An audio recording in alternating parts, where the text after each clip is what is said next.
Karina Herrera.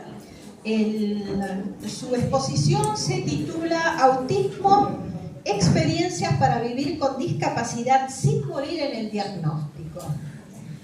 Karina Herrera es mamá de Santiago y Julián, ambos dentro del espectro autista, mamá de Pablo, adulto sin discapacidad, comunicadora, presidenta de AFAPREI, Asociación de Familias, Personas con Discapacidad y Prestadores por la Inclusión.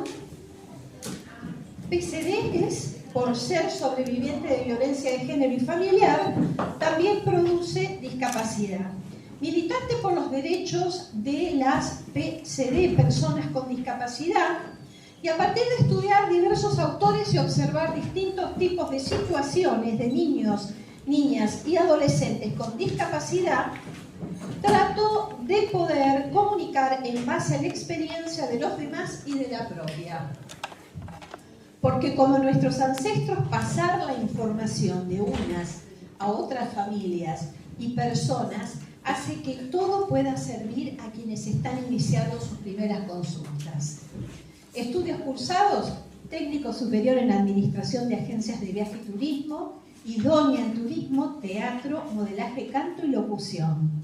Experiencia en conducción de eventos y programas de radio y TV. Bueno, Karina, muchas gracias por tu presencia. Gracias a ustedes. Es todo tuyo.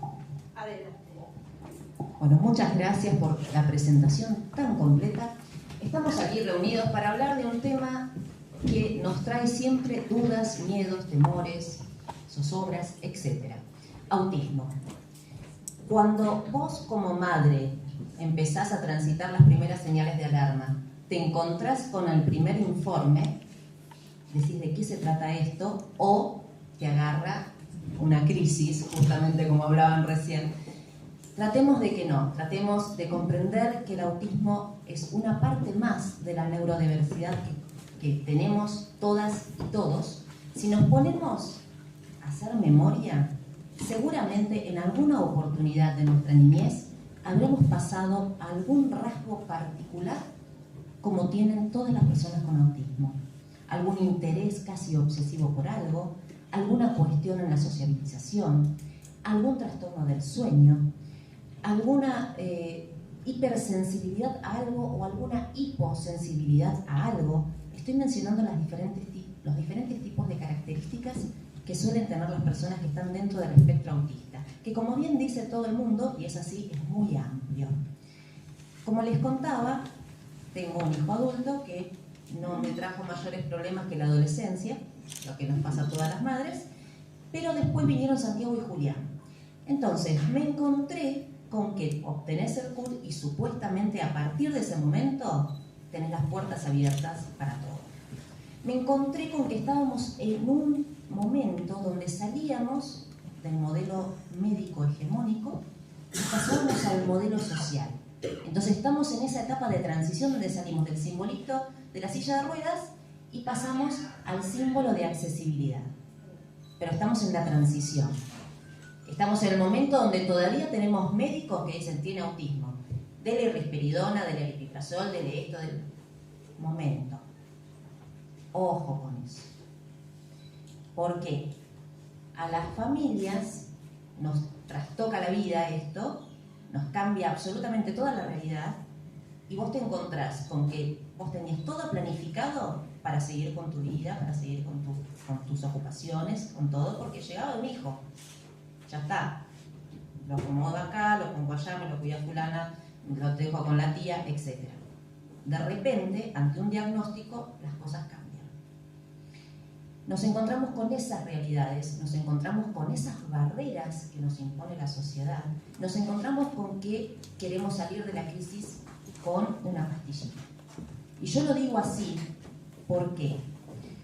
Porque no es necesario arrancar desde tan niños, ¿sí? Yo tuve la mala suerte, y lo hablo desde primera persona, de tener a mis dos hijos, a Santiago y a Julián, siendo muy chiquitos, con 3 años Santiago y luego Julián con 2 años y medio, medicados con risperidona y con unas crisis terribles, que no sabía cómo dominarlos, cómo hacer, cómo seguir, cómo nada. encontrarme con toda la normativa, encontrarme con la 24.901, que te regula las prestaciones en favor de las personas con discapacidad, pero que si no está el titular de la obra social para hacer los reclamos, todo eso queda en la nada misma, doy fe. Te encontrás también con una convención maravillosa que tenemos, que es la ley 26.378, toma rango constitucional con la ley 27.044, y nosotros decimos, ¡wow! ¡Qué bueno! Voy a tener todas estas garantías por parte del Estado, voy a tener todo lo que necesito por parte del equipo interdisciplinario de la obra social, voy a tener un médico tratante que me va a decir todo lo que yo necesito saber. Y de repente entras al consultorio y te encontrás con un médico que dice, bueno, le va a dar 0,25 de risperidona, va a empezar con 2 sesiones de esto, 2 sesiones del otro, le va a poner integración escolar, en 2 meses me viene a ver. Y las dudas, googlealas, porque el médico, en ese momento te topaste con uno que no fue. Y así van pasando muchas situaciones. Llegar a la posibilidad de un espacio recreativo para una persona con discapacidad, llegar a la posibilidad del acceso a la educación, a la salud. No hablemos de la cultura. Estamos hablando de los derechos esenciales que tenemos las personas con discapacidad. Al momento de yo tener que adquirir el CUT, me encontré con la otra barrera que les pasa también a las personas con autismo. No se nota tu discapacidad. No se ve. Yo no llevo un bastón, yo no tengo una silla de ruedas, yo no tengo un implante que me vean que soy hipoacúsica o que tengo algún problema auditivo. Y entonces, ¿cómo compruebo que yo tengo una discapacidad? Para eso está el certificado. Para eso están las garantías que tiene que ofrecer el Estado y que como sociedad tenemos que empezar nosotros también a incorporar esas garantías. Empezar a entender que las personas con discapacidad no son solo un diagnóstico. ¿Sí? Yo no soy todo ese diagnóstico largo que dice, donde habla de las lesiones que cargo. Es un choclazo así que no me lo acuerdo, les juro. No me lo acuerdo, pero es muy largo y lo que tiene sí que es muy doloroso. Eso sí, les puedo dar fe. Pero en los niños le ponen autismo en la niñez, le ponen TEA, antes le ponían TGD no especificado cuando no se sabía bien qué era, y así sucesivamente. O le ponen algún trastorno o déficit del comportamiento de tal cosa, del aprendizaje de tal, según el manual que estén consultando. Antes se consultaba el DSM-5, ahora se trabaja con el CIE-10, lo pueden buscar, van a tener toda la lista de trastornos, porque estamos todos trastornados, ¿eh? Todos, no se salva nadie. Tenés trastornos para elegir a gusto y piacere. De eso no nos tenemos que agarrar. Repito, somos personas. Tenemos que empezar a salir de esa condición, de esa etiqueta que nos sirve para acceder de manera legal a las prestaciones, poder luchar por la inclusión, ¿sí? Que no tengan la desgracia que tuve yo de tener la directora del Jardín de Santiago que me diga, y yo no sé qué hacer con esto, Santiago tirado en el piso, ¿no? Llorando. Yo no sé qué hacer con esto. Y le digo, yo te recuerdo que esto que está ahí es mi hijo, se llama Santiago, no es esto. Ese tipo de cosas es la que pasamos a diario, todavía hoy en día, las familias que tenemos una persona con discapacidad a cargo. Lo que pasamos el 85 o 90% de los hogares donde hay una persona con discapacidad somos hogares monomarentales. Monomarentales, no monoparentales, monomarentales. Somos madres que criamos solas. Volvemos al mismo tema del titular. Si no está el titular de la obra social, no podés realizar el reclamo. Esto es algo que nosotros venimos trabajando desde la asociación que presido, que nuclea familias, personas con discapacidad y prestadores. ¿Por qué? Porque todavía nos falta un largo camino por recorrer. Pero este tipo de jornadas, donde podemos concientizar, donde podemos visibilizar, donde podemos sensibilizar al otro y comprender que esa persona con autismo simplemente percibe distinto. Es como si vos de repente te pones unos lentes rojos. Vas a ver lo mismo, pero lo vas a ver con tonalidad roja. Entonces, es difícil meterse en la cabeza y en la realidad de una persona con autismo. Se los digo por experiencia propia. Llevo 8 años tratando de meterme en la cabeza de Santiago porque es no verbal. Dejó de hablar cuando nació el hermano. Entonces, vos tenés que mirarlo a los ojos y tratar de entender lo que él quiere. Él te lo va a expresar. Y así te lo va a expresar cualquier TEA no verbal. Vos lo tenés que observar. Donde vos lo observás, esa persona te va a saber conducir a lo que él quiere. Esa persona te va a saber llevar a decirte lo que le está pasando. ¿Por qué? Porque nosotros también le tenemos que dar esa posibilidad. No es, ay, pobrecito, no entiende. Me pasa, todavía hoy en día, lo ven a Santiago y dicen, hola Santi, ¿cómo estás? Y Santiago me mira así, diciendo, ¿me habla a mí así? Ya estoy grande. Porque claro, ellos se ven cada vez más grandes. En la medida que te van alcanzando, ahora me llega al hombro, se ven cada vez más grandes. Entonces, los mira como diciendo, ¿me está hablando a mí así? Y yo le digo, bueno, Santi, digo, hablale normal, digo, no le hables así, ya no es tan chiquito. Te mira así porque le llama la atención. A los 3 años que uno trata de serle graciosa, bueno, pero ya con 10 ya estamos en otra altura y le resulta chocante. ¿Por qué? Porque tendemos a sobreproteger. Tendemos a decir, ay, pobrecito, tiene discapacidad.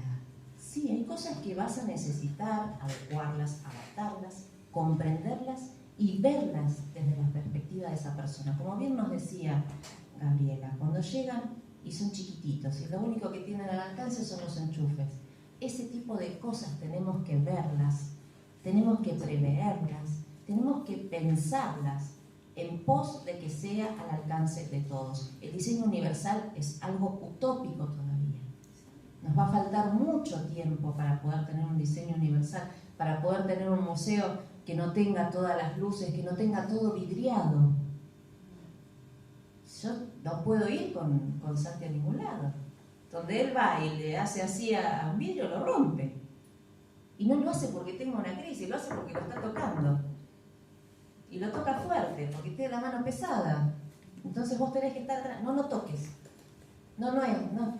Y lo tenés que sacar, no toques. No grites. No hables. No corras. No subas. ¿Para qué lo saco? Todo es no. Nos pasa todavía hoy en día que no se hacen las cosas previendo. Hacemos visitas con la escuela y no nos dicen, mira, va a haber 3 salas, van a tener 4 muebles, nada. Vos llegás, la persona que te atiende en el lugar, para la visita que sea, para el paseo que sea, se encuentra con la realidad de que no está todo preparado como le dijeron que iba a estar. Y vos te encontrás con que no tenías ni idea lo que hay ahí adentro. Y ahí empiezan los problemas.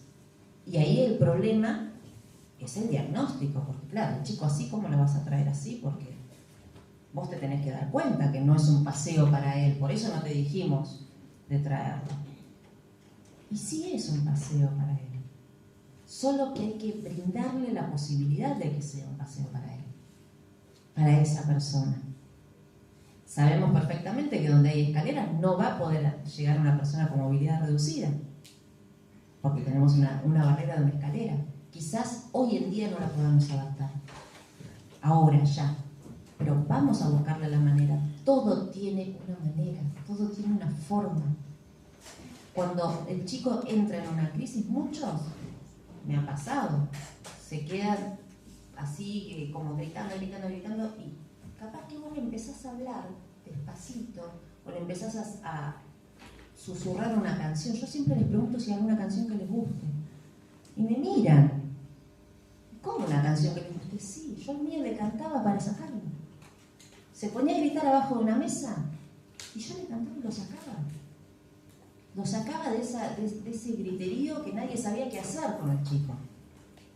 Una vez estábamos en el escritorio en una reunión, cuando me lo querían pasar del jardín de escuela común a escuela especial, y 3 años, 0 oportunidad. Inclusión, bien, gracias. 3 años, 2 meses en el jardín, no conseguía PND, no, vos no podés entrar. Yo entré igual, porque a mi hijo me lo sacás de la escuela con la orden de un juez. Si no, no me lo sacás de la escuela, porque un niño tiene que tener acceso a la escuela, tiene que tener derecho a estudiar. Y eso lo tenemos que tener presente siempre. Nos venden muchas veces las obras sociales, ante la necesidad del espacio, que un centro educativo terapéutico es lo mismo que una escuela. Y muchas familias se enteran mucho después que es educación no formal, que no está escolarizada. Y a mí cuando me lo querían pasar, dicen, no, pero no sabemos. No. ¿Puedo? Sí. Me meto para abajo, empiezo con la canción de la gata. De las canciones de la granja empiezo. Había una vez una gata con una manchita negra en la trompa y vivía, y lo voy empezando a sacar la mano, y seguía gritando, en una casita, y así, y lo voy sacando debajo del escritorio, y salió como si nada. Y hace 2 minutos era la película del exorcista, más o menos. Entonces les dije, ¿se dan cuenta que no todo es cuestión de una pastillita que normalice, sino que tenemos que buscar? Y otro tema, muchos chicos no verbales tienen este tipo de conductas disruptivas. Y yo ahí, metiéndome en tema, como mamá, le decía a Santi, ¿te duele la cabeza? Me sacaba la mano. ¿Te duele el oído? Me sacaba la mano. ¿Te duele la muela? No. ¿Te duele la panza? Te duele la panza. Le duele la panza, por eso hace el berrinche. Entonces yo lo ponía como los bebés. Lo recostaba un poquito, lo ponía de costado, le hacía unos masajitos en la panza, lo calmaba. Chau crisis. Ahora, ¿dónde está escrito eso? ¿En qué libro? ¿En qué libro tenemos escrito eso? No hay. Eso se aprende en la experiencia. Por eso no tenemos que morir en el diagnóstico. Tenemos que tener el valor de poder experimentar, de poder meternos en ese mundo tan complejo como es el espectro autista. Ese espectro es muy complejo, es muy amplio, pero nos podemos ir metiendo poco a poco. Podemos ir buscando la forma de llegar. Podemos ver que a muchos les molestará la luz, otros les encanta. Otros ven un reflector y se te ponen así la cara enfrente del reflector y vos decís, se va a quedar ciego este chico. Y sin embargo les fascina. Otros les molestan los aplausos, a otros no. A otros les molesta mucho la música, a otros les encanta. Ahí es donde viene el principal conflicto con el que nos encontramos. Estamos acostumbradas y acostumbrados a que todo sea de manera regular, a que todo sea estructural, a que todo sea lineal, porque es lo que aprendemos en la escuela. A todos nos enseñan de la misma manera. De repente hay un aluvión de personas con autismo y nos encontramos que todos aprenden distinto, que todos tienen características distintas, que todos responden de manera distinta. ¿Y ahí qué hacemos? Tenemos que improvisar. Tenemos que volvernos personas sensibles. Tenemos que empezar a ver que hay diferentes maneras de poder llegar a esa persona, que hay estrategias. Y muchas de las estrategias tienen que ver con las artes. Fíjense que muchas de las estrategias tienen que ver con las artes. Tienen que ver por ahí con lo táctil, de una masa o de algo para descargar de manera motriz. Tienen que ver con ese espacio que hablaban con almohadones o con una caja con cosas. Tiene que ver a veces con una manta. Muchas veces están sobrepasados. Vos le das la posibilidad de que se tape, de que se haga su propia casita y encontró ese espacio que vos no tenés estructuralmente. Vos decís, bueno, yo en este salón no tengo una estructura. Bueno, posibilitarle un almohadón, una manta, capaz que se mete ahí ni encontró ese espacio de serenidad que necesita. Se aisló y encontró ese espacio de calma. Todo es cuestión de probar y sin miedo, sin vergüenzas, porque es eso, es tratar de llegar a la persona. Eso es lo que nos tiene que mover. Con respecto a lo que nos pasa en lo cotidiano, tenemos unas leyes y una normativa preciosa, pero totalmente desactualizada en muchas cosas, como por ejemplo pasa con las cuestiones de salud. Seguimos en el viejo modelo, en el modelo médico, donde la persona con discapacidad se tenía que curar. Y lamentablemente no hay cura. Para la mayoría de las discapacidades no hay cura. Es algo que vos lo vas a tener de manera permanente, hayas nacido con ella o la hayas adquirido. Lo vas a tener con vos y como parte de tu día a día. Vas a tener que aprender a vivir con esa condición, a vivir con esas limitaciones y a vivir con esas barreras que te pongan. Entonces nosotros, desde ese espacio que tenemos como sociedad, tenemos que dejar de poner esas barreras. Tenemos que dejar de mirar a la persona con ese diagnóstico y tener miedo de que nos contagie. Me pasó que una docente en Santa Cruz le dijo al resto del curso que el compañero tenía autismo, estaba enfermo de autismo. Imagínense la reacción, fue: yo no me siento más con él, a ver si me contagio, porque está enfermo de autismo. Esos términos, en un error, por no saber, por no tener la información, por no tener acceso al conocimiento de que no es una enfermedad, provocó un quiebre en esa aula. Y ese chico que estaba completamente integrado, de repente quedó excluido. ¿Cómo volvemos ese tiempo atrás? En esos desafíos estamos día a día, en la asociación que presido. En esos desafíos estoy día a día, conectada a través de las redes. En esos desafíos me presento ante el público que tenga un ratito para escuchar y para entender que todos tenemos algún rasgo que nos puede llegar a identificar con el autismo. Es parte de nuestra condición humana, es parte de nuestro ADN. Y es parte de nosotros también una obligación como sociedad, dejar los prejuicios de lado, dejar de mirarlos, de estigmatizarlos porque tienen una crisis, porque hacen un berrinche. No confundamos crisis con berrinche. Muchas veces con los berrinches te manipulan. ¿Por qué? Porque a la mamá o al adulto que está a cargo en ese momento lo miran horrible cuando está haciendo un berrinche.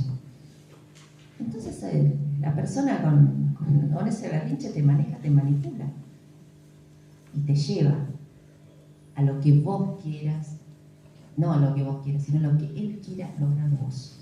Se quiere ir, no quiere participar, quiere captar tu atención porque justo vos te pusiste a hablar con alguien, por lo que sea. Tenemos que saber extinguir esa conducta, tenemos que saber decir: así no, me ha pasado, tirado en el piso, 3 policías rodeándome y 2 de seguridad en pleno hall de Constitución. Señora, ¿qué le pasa? No tiene un berrinche, quiere que le haga UPA, y la verdad que está un poco grande para que le haga UPA. Ya tenía 5 años y iba a salir de 5, ya estaba grande para que le haga UPA. En algún momento se le va a pasar, se va a levantar y vamos a ir hasta el jardín. Pero no le pasa nada, no le pasa nada. Obviamente saqué el DNI, le mostré que era mi hijo, le mostré el CUT, todos los papeles para que las personas constaten. Pero si tuviésemos la posibilidad de una capacitación para esa gente que está al servicio del público, comprenderían: capaz que es un chico que está dentro del espectro y que está haciendo un berrinche porque algo le quiere sacar a la mamá o no quiere ir a donde van. Pero hasta no visibilizar eso, seguimos teniendo este tipo de problemas. Todas las cosas vidriadas quedan hermosas, pero tenemos que empezar a tomar conciencia de que no solamente los niños con discapacidad, sino cualquiera. Uno mismo se puede resbalar, tocó el vidrio y se lastimó. Tenemos que empezar a pensar los diseños desde lo universal, desde algo que nos resulte accesible a todos y a todas. Ayer, por ejemplo, se festejó muchísimo la media sanción de la ley de AT. ¿Qué es una T? Un acompañante terapéutico. Parte de ese acompañamiento terapéutico se ve siempre en la ley de salud mental, una ley que también viene con muchísimas discusiones y muy bastardeada. ¿Por qué? Porque no tenemos los elementos para que se cumpla. Ese acompañante terapéutico es la persona que nos permite a las madres hacer este tipo de cosas, poder dejar a nuestro hijo o a nuestra hija en casa y poder realizar algún tipo de actividades. Ese acompañante hoy en día sigue estando por fuera del sistema. Ese acompañante hoy en día sigue trabajando de una manera precaria. Ese acompañante hoy en día no tiene toda la formación que requiere. Eso también es parte de nuestra realidad. Y muchas veces a las familias y a todo el entorno nos vendría bien algún curso donde nos den esas herramientas, donde podamos realmente conocer cómo nos podemos manejar con los diferentes tipos de discapacidades que hay. Porque no es tan difícil, ¿eh? Es cuestión de usar un poco de sensibilidad, un poco de sentido común y un poco de amor al prójimo. Ni más ni menos que eso. Es parte de eso, tener esa posibilidad de verlos como personas y de pensar que esa persona que hoy es un niño, después va a ser un adolescente, va a llegar adulto y tenemos que prepararlo para ese momento, lo que no es nada fácil. Hay dos películas, tanto Temple Grandin como Ocean Heaven, que son muy recomendables para tomar conciencia de lo que es la persona con autismo cuando está siendo rechazada a cuando quien lo cuida deja de estar. Se las recomiendo. Ocean Heaven es muy dura, pero es necesaria. A veces las cosas no son del todo simpáticas, pero sí tenemos que tratar de que sean empáticas. Y no es nada fácil, les aseguro. Yo quería hacer mucho hincapié en el tema de la normativa, para que todos tengamos siempre presente que existe la convención, que existe esa ley en base a la cual pueden acceder las personas con discapacidad a las prestaciones básicas que necesitan. Existen un montón de leyes, ¿eh? Existe también la ley de autismo. Pero ¿saben qué pasa con todas las leyes que nosotros tenemos en nuestro hermoso país? Que somos un país federal. Cada provincia tiene que adherir al cumplimiento de esa ley. Y eso todavía nos falta. Si en la ciudad de Buenos Aires adhieren a la convención, si en la ciudad de Buenos Aires adhieren a la ley de autismo, si en la ciudad de Buenos Aires empiezan a adherir a todas las leyes que tienen que ver con la discapacidad, a todo el personal de sus museos, por ejemplo, les va a ser mucho más accesible obtener una capacitación. Pero está en pie la capacitación de la ANDIS. Ustedes se pueden, porque eso es voluntario, no es algo que esté reglamentado y que sea obligatorio, es voluntario. Vos como institución te podés dirigir a la Agencia Nacional de Discapacidad y solicitar una capacitación. Eso es bueno que lo sepan.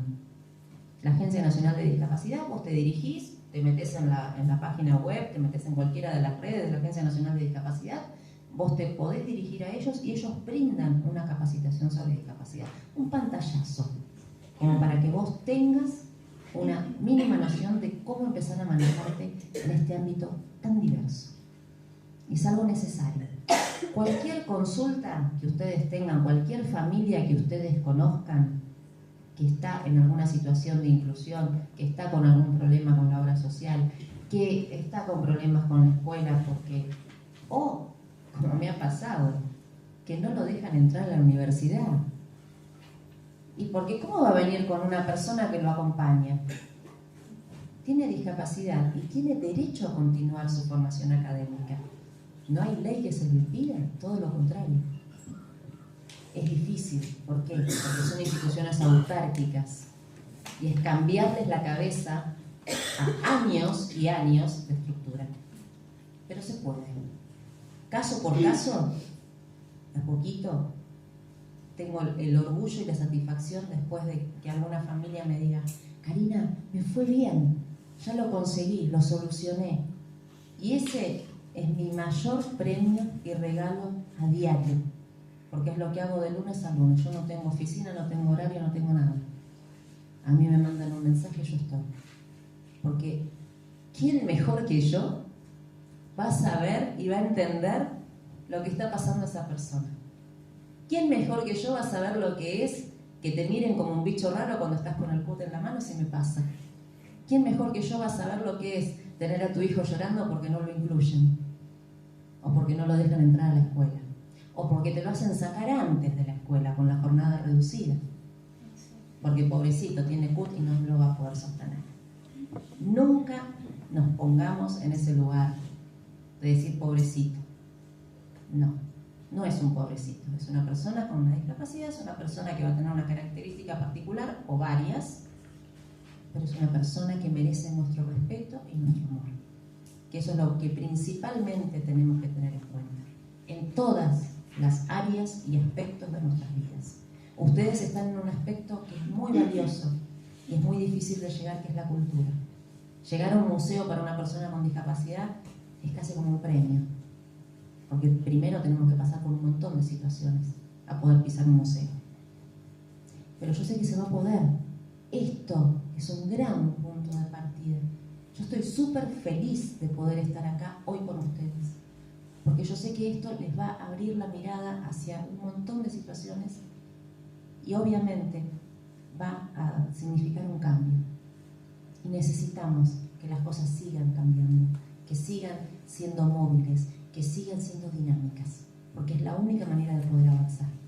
Bueno, no los quiero aburrir más con la charla, estoy a disposición de lo que quieran consultar, preguntar, y les recuerdo, en Facebook estamos como Familias, Personas con Discapacidad y Prestadores por la Inclusión, que es el nombre de la asociación. Familias, Personas con Discapacidad y Prestadores por la Inclusión. En Instagram me van a encontrar a mí como Karina Herrera, comunicadora. Karina Herrera con K, comunicadora.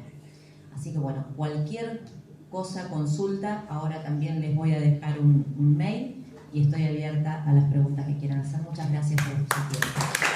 Muchas gracias a vos, realmente. Y los errores parten justamente por la falta de conocimiento, así que bueno, el intento de esta jornada es por lo menos equivocarnos menos, ¿no? Y expresar